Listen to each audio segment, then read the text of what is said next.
Seen a lot of the surfers that have been knocked out of this contest stick around to watch this event play out.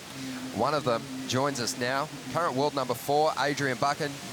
Ace, no doubt you're watching this heat very closely with Geordie sitting just behind you on the ratings, and well, I've got to say it, mate, he's a chance at overtaking you, sorry. Yeah, look, I think he probably already has overtaken me, but yeah, obviously I'm a great friend of Brett's, and you know, it's been so fun to watch his run through this event. I came down to see his first heat this morning and, you know, stuck around to watch the rest of the heats today.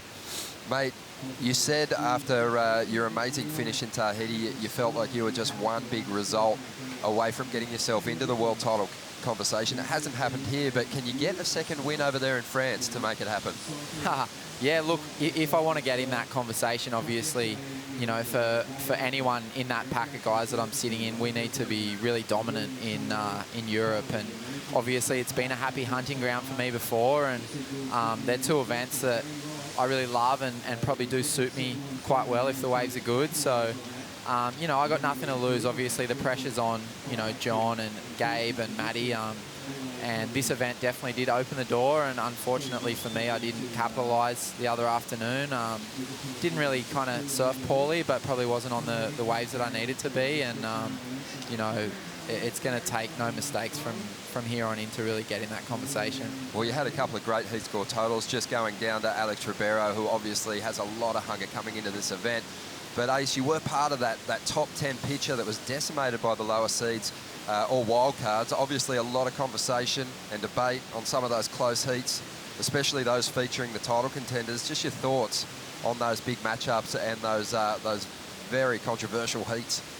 Yeah, it's pretty funny to walk into the locker room at this point of the event, and you know, you've got all the top seeds on the right hand side and all the lockers are empty, and you know, Brett and Tanner and you know, those guys that are still in there. Alex, it's exciting to see those guys, and yeah, you know, there has been a lot of debate over some of those big heats, especially, you know, considering they did have the world title contenders in them, and those guys all fell out. But you know, healthy debate's good, and you know, we're not always going to agree with all the scores the judges give, but you know, there's 5 guys up there, and you know, I think there's a lot of healthy respect between the surfers and the judges, and you know, I think as long as there's healthy debate, it's good for the sport, and it shows that the surfers care and the fans care. And you know, it's disappointing sometimes to see when that disintegrates into, you know, talk of conspiracy and stuff like that, because you know, for me, that's so far from the truth and off the mark, and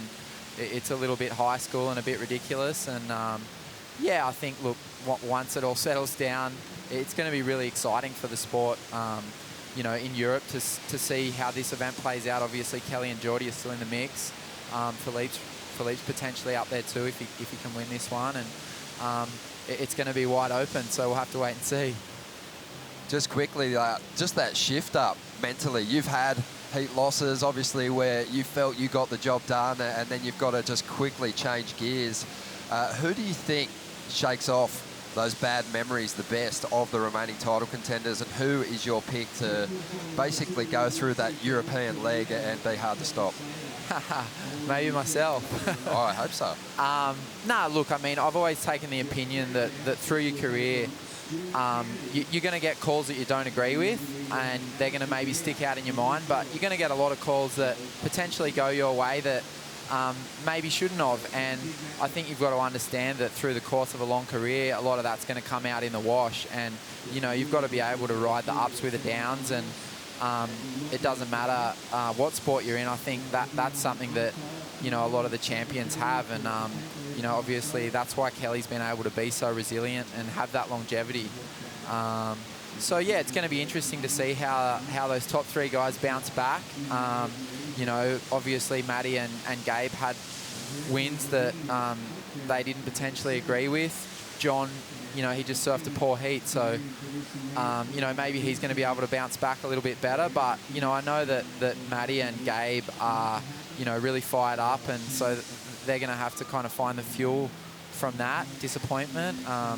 And you know, there's obviously going to be a couple of guys that are going to take a bit of momentum out of this event into the Europe leg. So yeah, it's going to be exciting. Just very quickly, I want one name for the Hurley Pro and one prediction also for the Swatch Women's Pro. Who's going to take this thing out?